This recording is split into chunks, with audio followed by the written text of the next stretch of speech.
Hello' বন্ধু বান্ধৱীসকল, মই birthday খাই আহি ঘৰ পালোহি। অংকলে মামাৰ ল'ৰাটো বিয়া আছিলে, মাতি থৈ গৈছে ব'লা যাওঁ।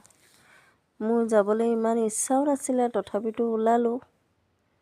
ওলাই ছোৱালী, ল'ৰা, মই আৰু এওঁ গ'লোঁ। ল'ৰা নগ'লে বাৰু, ছোৱালী মই গ'লোঁ। তাৰপিছত দাদা বৌহঁতো গ'ল। ই আকৌ পোৱালি আমাৰ লগতে টিকলা ঘূৰি ফুৰিছে, ফটো মাৰিবলৈ দুইটা উৎপাত, কোনটোৱে মাৰিব পাৰে। ছোৱালী কান্দি গৈছেগৈ, তথাপিতো ফটো উঠিবই মানে। তাই দুইটা ফটো মাৰি লোৱাৰ পিছত আমি ভণ্টিহঁতৰ ঘৰ পালোঁগৈ। ভণ্টিহঁতৰ ঘৰৰ পৰা আহি ঘৰ মৰা হ'ল আৰু ৰাতিটো। ৰাতি হৈ গ'ল বহুত, তথাপিতো আহি সোমাই আহিলোঁ আৰু ওচৰতে যেতিয়া আছিলে বিয়াখন।